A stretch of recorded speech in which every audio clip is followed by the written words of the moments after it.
Hello दोस्तों। आज का टॉपिक है कि वर्धमान महावीर ओपन यूनिवर्सिटी जो कि कोटा में है, इसकी डिग्रीज़ और मार्कशीट्स क्या फॉरेन कंट्रीज़ में वैलिड है।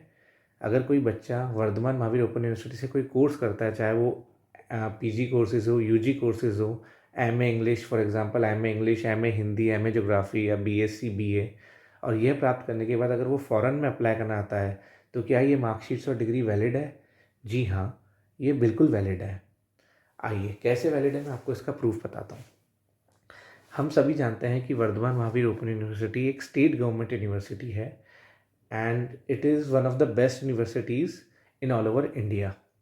ये यूजीसी की वेबसाइट पे रिकॉग्नाइज्ड है। आप यूजीसी की लिस्ट में रिकॉग्नाइज्ड यूनिवर्सिटीज़ के कॉलम में जाकर के इस विश्वविद्यालय का नाम देख सकते हैं। और ये अभी से नहीं, 1987 से इस्टेब्लिश्ड की गई है। It is one of the oldest universities in India. तो सारी मार्कशीट्स और degree issued by this universities are all valid in other countries also। ये तो इसमें कोई गुंजाइश ही नहीं है, ये तो बिल्कुल सत्य है।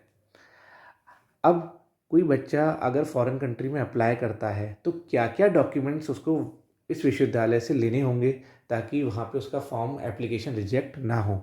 आइए वो देखते हैं। कोई भी फॉरेन कंट्री या डिपार्टमेंट में अगर आप कहीं जॉब के लिए भी इवन अप्लाई कर रहे हैं, वीज़ा के लिए अप्लाई कर रहे हैं या फिर पढ़ाई करने के लिए अप्लाई करते हैं, तो कोई भी डिपार्टमेंट जो फॉरेन कंट्री का होता है वो आपसे ट्रांसक्रिप्ट बोलेगा। वो आपसे ट्रांसक्रिप्ट मांगता है कि आप जिस यूनिवर्सिटी से आपने कोई डिग्री या कोर्स किया है तो वहाँ से ट्रांसक्रिप्ट लेके आइए। ट्रांसक्रिप्ट होती क्या है? बेसिकली आपने, जैसे फॉर एग्जांपल आपने कोई कोर्स किया है एमए ज्योग्राफी का, तो फर्स्ट ईयर, सेकेंड ईयर, उन सब के कंसोलिडेटेड मार्क्स एक ट्रांसक्रिप्ट फॉर्मेट लेटर में बना करके विश्वविद्यालय इशू करता है। हर यूनिवर्सिटी का ट्रांसक्रिप्ट का फॉर्मेट अलग अलग होता है, but definitely her university transcript issue करती है। अब ट्रांसक्रिप्ट इशू कैसे करवाई जाए, उसका क्या प्रोसेस होता है? सबसे पहले छात्र को एक स्टूडेंट एप्लीकेशन लिखनी पड़ेगी, हैंड रिटन नॉर्मल फॉर्मेट में। चालान कटता है पीएनबी बैंक का। पीएनबी बैंक का चालान विश्वविद्यालय की वेबसाइट पे मौजूद है, आप वहाँ से डाउनलोड कर सकते हैं। कितने रुपये कटेगा भाई साहब? एक ट्रांसक्रिप्ट लेनी है तो 3,500 का चालान कटता है। अगर आप एक ट्रांसक्रिप्ट के साथ एडिशनल कॉपी लेते हैं तो एडिशनल कॉपी का अलग से प्राइस लगेगा, वो है 500 रुपीज़। और अगर एक ही लेने आते हैं तो 3,500 ओरिजिनल ट्रांसक्रिप्ट के लिए 3,500, उसकी एक और वो भी ओरिजिनली रहेगी, एडिशनल कॉपी रहती है 500 rupees. And what are the other documents? Hand written application, bank का चालान, और जो भी आपकी मार्कशीट्स हैं उसकी बहुत ही परफेक्ट, अच्छी, क्रिस्टल क्लियर फ़ोटोज़ जेरोक्स चाहिए, डिग्री की और मार्कशीट्स की। ये सारे दस्तावेज लेकर के आपको ऑफलाइन यूनिवर्सिटी में जमा कराने होंगे।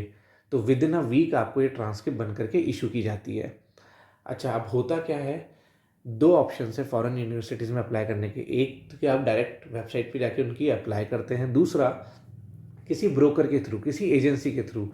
अब ये एजेंसी के नाम क्या होते हैं? जैसे एग्जांपल जो सबसे फेमस है वो है WES, वर्ल्ड एजुकेशन सर्विसेज।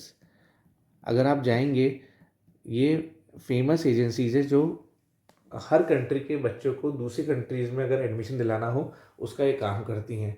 अगर आप इसके थ्रू जाते हैं, वेस्ट के थ्रू, तो इनका एक फॉर्मेट होता है, वो भी आपको फिर अटैच करना होगा अपनी एप्लीकेशन के साथ, क्योंकि उस पर भी साइन और सील की रिक्वायरमेंट होती है जो परीक्षा नियंत्रक या कंट्रोलर ऑफ एग्जामिनेशन होता है यूनिवर्सिटी के। तो आप ये सारे दस्तावेज लेकर के विश्वविद्यालय पहुंच सकते हैं। ऑफलाइन जा करके आपको जमा कराने पड़ेंगे and within a week आपको ये आपकी ट्रांसक्रिप्ट आपको इश्यू हो जाएगी। अब ट्रांसक्रिप्ट बनती कैसे है वो तो आपको विश्वविद्यालय में जाएंगे तो वो फॉर्मेट मिल ही जाएगा, जब आपको इशू की जाएगी तब आप देख सकते हैं खुद। ये इसकी कुछ रिक्वायरमेंट्स होती है। फॉरेन कंट्रीज जो होती हैं वो ट्रांसक्रिप्ट ऐसे नॉर्मली नहीं मांगती है, इसका एक पर्टिकुलर प्रोसीजर होता है। वो प्रोसीजर क्या होता है? उनकी डिमांड ये रहती है कि वो जो ट्रांसक्रिप्ट होगी वो एक सील्ड एनवेलप में मिलनी चाहिए। एक सील्ड एनवेलप हो यूनिवर्सिटी के नेम का, यूनिवर्सिटी का नेम उस पर प्रिंटेड होना चाहिए, और प्रॉपर सील्ड एनवेलप होने के साथ साथ उसके बैक्ड एनवेलप पे पीछे की साइड पे सिग्नेचर होते हैं। 3 सिग्नेचर होंगे क्रॉस में। किसके साइन होते हैं? कंट्रोलर ऑफ एग्जामिनेशन के साइन होते हैं। परीक्षा नियंत्रक जो वहाँ का मुखिया होता है वो साइन करता है। ये आपको खुले लिफाफे में नहीं मिलेगी कभी भी, ये हमेशा सील्ड एनवेलप में मिलती है। और ये सील्ड एनवेलप के बाद आपको उस एनवेलप पे फॉरेन कंट्री का नाम लिखना है जहाँ भी आपको ये भेजनी है, और फिर ये सीधा वहाँ उनके पास चली जाती है। विश्वविद्यालय किसी भी फॉरेन कंट्री में डायरेक्ट एनवेलप नहीं भेजता है, ये सिर्फ बच्चे को देता है। एनवेलप रिसीव करने के बाद बच्चे की जिम्मेदारी होती है कि उसे जहाँ फॉरेन कंट्री में अप्लाई करना है वह स्वयं अप्लाई कर सके। तो दोस्तों, ये प्रोसीजर था ट्रांसक्रिप्ट इशू कराने का। ट्रांसक्रिप्ट बेसिकली एक, आप ऐसे भी कह सकते हैं कि ट्रांसक्रिप्ट एक समरी है आपके फर्स्ट ईयर और सेकेंड ईयर के मार्क्स की, ओवरऑल समरी, वैसा एक लेटर रहता है। आशा करता हूँ आपको ये चीज़ समझ में आई होगी। अगर फिर भी आपको कोई दिक्कत है तो कमेंट सेक्शन में आप अपनी क्वेरीज लिखिए, आपको उसका जवाब सूचित कर दिया जाएगा। Thank you.